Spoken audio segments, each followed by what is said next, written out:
Oi, gente. Hoje é quarta, 5 de janeiro de 2021 e esse vídeo é uma preparação para o mini-teste 3, que vai ser na sexta, daqui a 2 dias, e o subtítulo dele é 2 jeitos de acreditar no teorema fundamental do cálculo 1, TFC1, primeiro teorema fundamental do cálculo. Por enquanto, esse PDF aqui, que diz mini-teste 3, ele só tem uns avisos e uns links.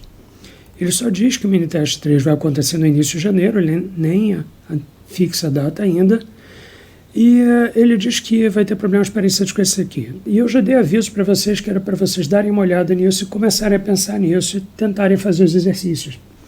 Então agora a gente vai tentar fazer eles a sério. Deixa eu abrir uma outra...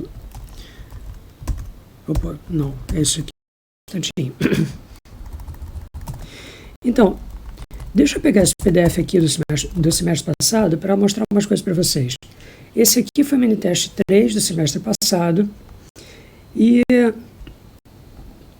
não, peraí, desculpem. Ai, droga, esse é o link errado. Deixa eu ver. Bom, deixa eu pegar isso aqui. Esse aqui é o mini-teste 2 do semestre passado. E ele define uma função por um gráfico, essa função f daqui, e aí depois ele define essa integral da função daqui.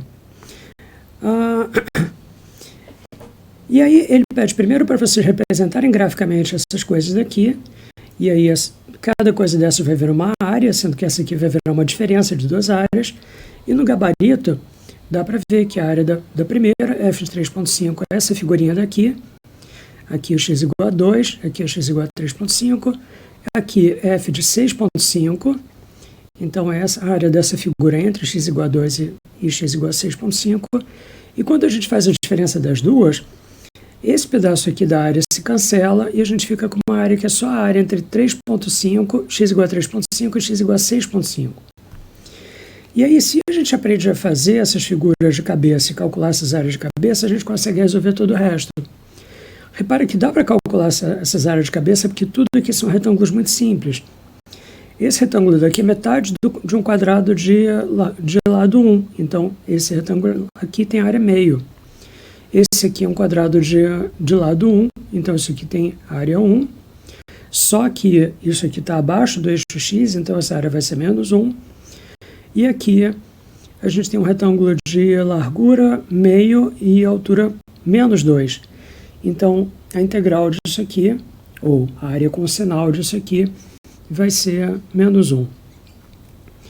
Tá? Então, se as pessoas tiverem prática com isso, e se elas lembrarem qual é a definição de integral, de aproximação por retângulos, não sei o que é o que vai dar o motivo pelo qual essas áreas são contadas negativamente, aí elas conseguem fazer essas questões daqui. Então, repara que a primeira questão é só representar graficamente essas coisas. E na segunda questão, a segunda questão supõe que vocês já sabem fazer isso muito bem, muito rápido e talvez de cabeça. E ela pede para vocês representarem isso aqui como uma soma de retângulos e calcular o resultado dessa soma. Então, essa daqui... Caramba, eu me confundi um pouco. Essa aqui é uma questão mais algébrica, tá? Mas ela vira essa soma de retângulos daqui que pode ser escrita desse jeito e o resultado é menos 1.5. A questão que é mais cálculo 2, no sentido de que é muito difícil a gente chegar direto na fórmula certa dela, é muito mais fácil a gente chegar nela por chutar e testar, fazendo as coisas à mão e testando tudo sempre, é a questão 3. Então, deixa eu explicar a questão 3. É o seguinte, ele diz, desenhe o gráfico dessa função daqui entre x igual a 0 e x igual a 10. E aí, tem até a dica de que esse trecho aqui é mais fácil, trecho a partir de x igual a 2, depois esse outro trecho aqui é mais difícil. E o jeito da gente desenhar esse gráfico é a gente primeiro calcular isso aqui em vários pontos.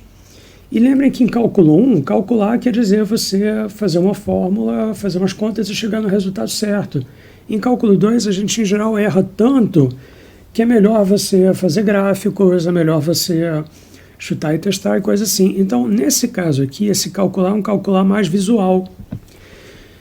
Então, digamos que a gente vai calcular o resultado dessa f de x em x igual a 2, x igual a 2,5, x igual a 3, x igual a 3,5, x igual a 4, x igual a 4,5, etc. Em cada coisa dessas, por exemplo, x igual a 4,5, a gente, para calcular isso aqui, a gente vai ter que visualizar uma determinada figura e calcular a área dessa figura. E é bem parecido com essas coisinhas daqui. A gente vai ter que visualizar uma determinada figura e calcular a área dela, somando áreas de retângulos calculadas com sinal. E se a gente fizer isso, a gente consegue calcular um montão de valores da fzão. Por exemplo, a gente descobre que fzão de 2,5 é 1. Não vou explicar por que agora, tá? Descubram. E aí, depois que a gente tiver uma tabela disso, se a gente representar essa tabela em R2, para fazer o gráfico da fzão, a gente consegue alguns pontos disso aqui. Eu estou no programa errado, tá? Então não vai dar para fazer bolinhas direito. Então vou só marcar as bolinhas fazendo gesto assim. Então a gente descobre que aqui a fzão dá 2, aqui ela dá 1. Não, desculpa, aqui ela dá 0, aqui ela dá 1, aqui ela dá 2, aqui ela dá 2,5, etc. Então a gente faz essas bolinhas, nesses valores ela é bem fácil de calcular.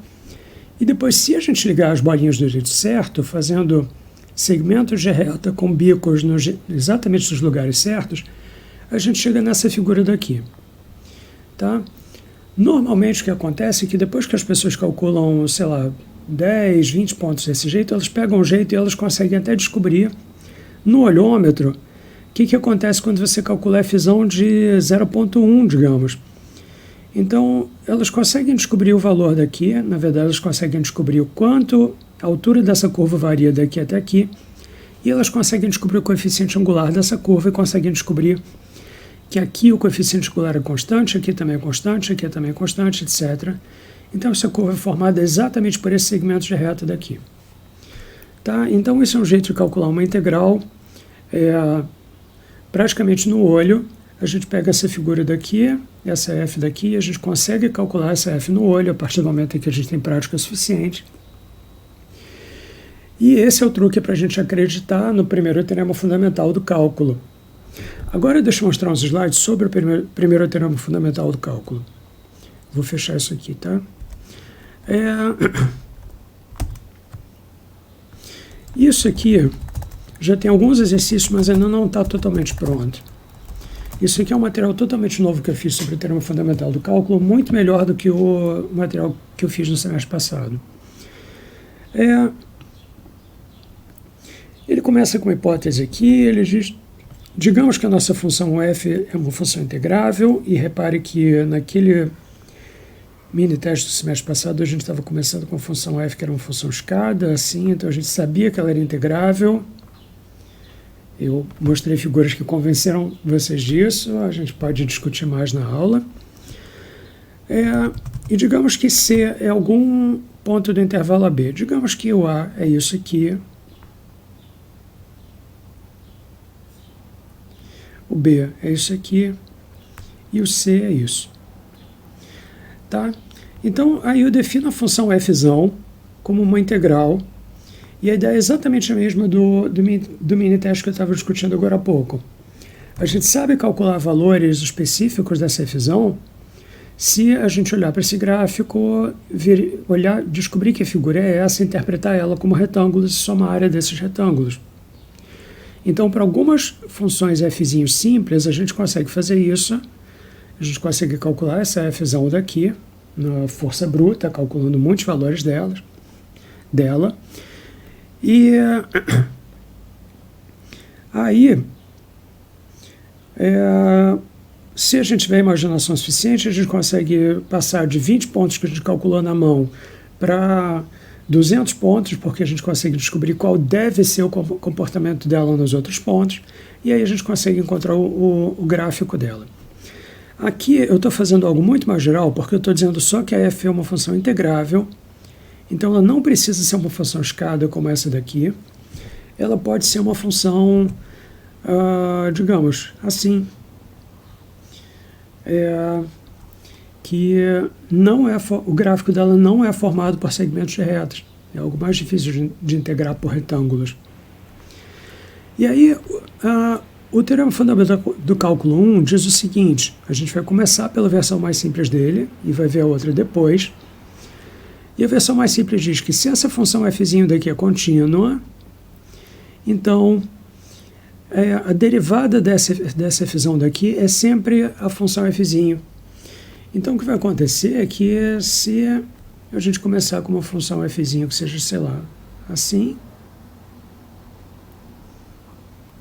a nossa f vai ser algo que começa tendo derivada zero, depois a derivada dela vai aumentando, e nesse ponto daqui a derivada dela é exatamente a altura disso aqui. Digamos que a altura disso aqui seja 2, então aqui, nesse gráfico da f, o coeficiente angular aqui vai ser 2. Tá? Eu estou indo meio rápido porque é para vocês verem isso com detalhes vocês mesmos, tentarem checar os detalhes, fazer exemplos, discutir na aula e coisa assim, tá? Então estou indo rápido de propósito. Não é só porque eu sou malvado, tá? É só parcialmente por isso. Então, nesse PDF daqui a gente vai ver um argumento visual que mostra que essa igualdade daqui é verdade. E vai ter uns exercícios a respeito desse argumento visual. E depois que a gente entende esse argumento visual, a gente consegue entender uma definição formal que é toda cheia de contas, limites, desigualdades e coisas assim, que eu só vou mostrar muito rápido. Eu só vou apontar para vocês onde é que a gente encontra ela nos livros. Então, aqui tem um segundo slide da introdução. Eu repeti o início do enunciado, e aí a gente faz essas contas daqui. A gente pega a definição de derivada, porque lembrem que aqui eu estava dizendo que a derivada da f é f. Então aqui a gente pega a definição de derivada como limite. Essa f' de t vira esse limite daqui, limite quando epsilon tende a zero. Aí, essa f daqui era definida como uma integral, então a gente traduz isso aqui como uma integral, isso aqui como uma outra integral, só que as duas começam em x igual a c, mas,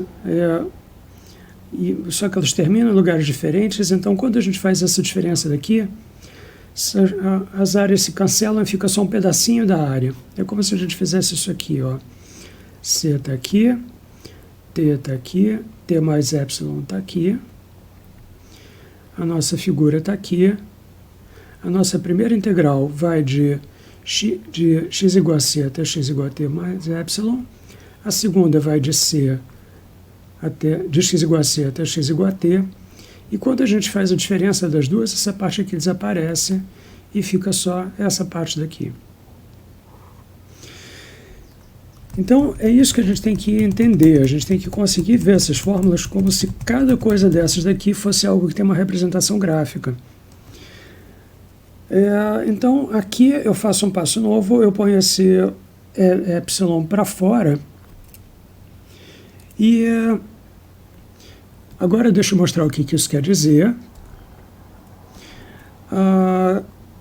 Aqui tem um exemplo bem concreto em que a gente pega a nossa parábola preferida e a gente vai entender o que é essa história de botar 1 sobre epsilon para fora, tá?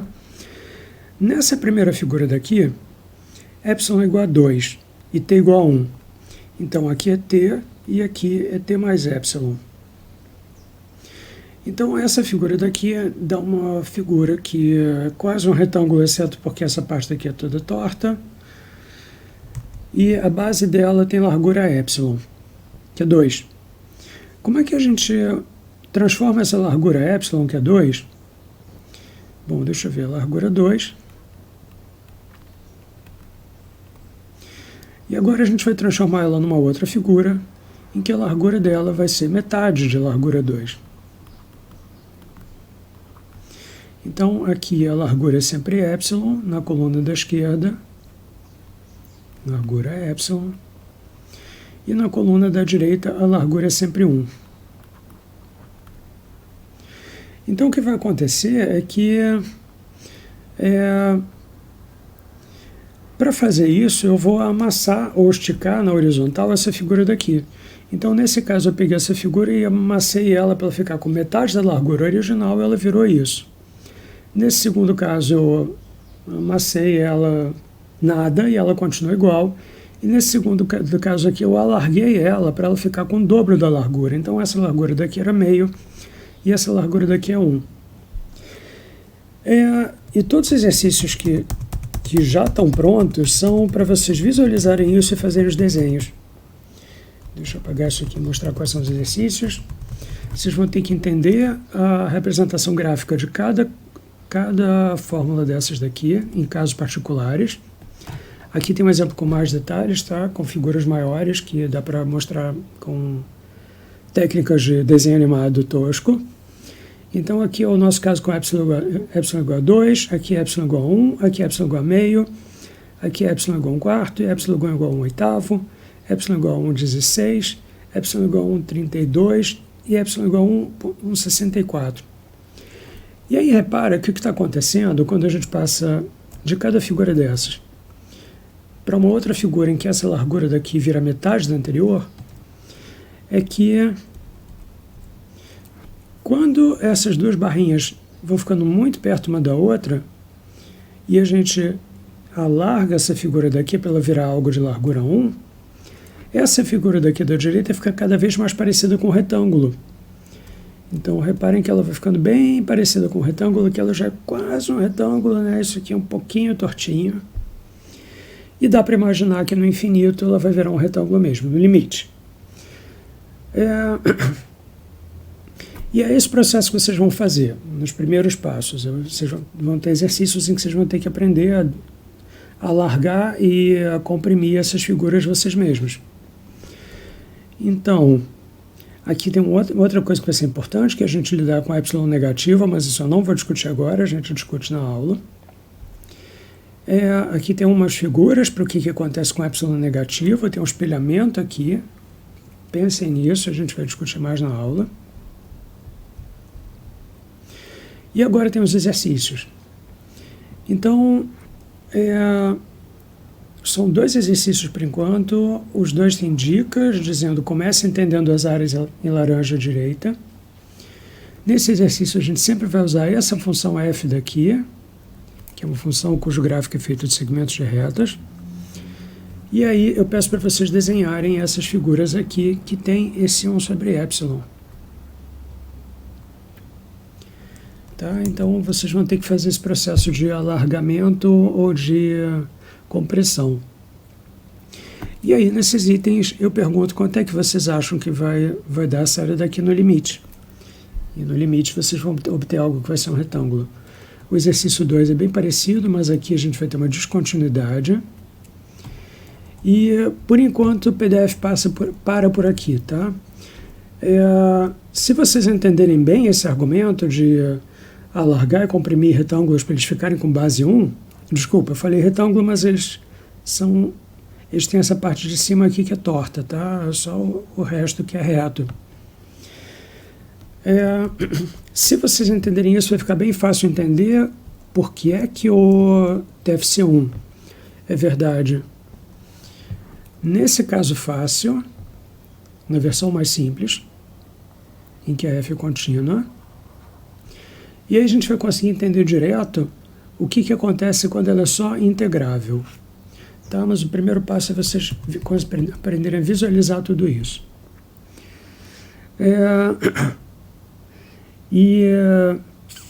Então, voltando lá para o início, lembrem que eu tinha mostrado esse exercício aqui, que tem umas figuras bacanas no gabarito. Tem essas áreas coloridas daqui, e tem esse gráfico da F maiúscula aqui, Fzão. E aí esse gráfico é formado de segmentos de reta que não são horizontais, exceto para alguns deles. Então, vocês poderiam ter descoberto, calculando um número suficiente de pontos, que todo mundo aqui tem um determinado coeficiente angular. Nesse caso, o coeficiente angular é 2, mas o TFC1 nos dá um outro modo de descobrir o coeficiente angular. Ele nos diz que esse coeficiente angular daqui é exatamente o valor da Fzinho. Então, reparem que aqui, entre x igual a 1 e x igual a 3, a Fzinho vale 2, então o coeficiente angular dessa coisa daqui vale 2. tá? É muito material e só dá para aprender se vocês fizerem os exercícios e tentarem visualizar tudo. Se vocês tentarem fazer as contas, o que acontece em geral é que, se vocês tentarem fazer as contas e tentarem chegar direto à fórmula, o que acontece em geral é que vocês vão chegar na fórmula errada. Se vocês testarem e se descobrem que chegaram à fórmula errada, aí vocês tentam consertar e chegam numa outra fórmula. Aí vocês testam de novo e descobrem que está errada de novo. Aí testam de novo. Desculpa, aí fazem outra, testam de novo, não sei o quê. E aí, digamos, depois de 5 ou 10 vezes, você chegou na fórmula certa, mas dá muito trabalho. E tem muita gente que acha que basta chegar na fórmula e pronto, se chegou na fórmula está certo. Não é isso em cálculo 2, em cálculo 2 a gente erra muito, tá? Então tem que testar tudo. Bom, chega de ficar repetindo a mesma coisa, tá? Deixa eu terminar o vídeo e a gente vai tentar fazer os exercícios juntos na aula. Cadê o botão de terminar o vídeo? Lembrei, peraí.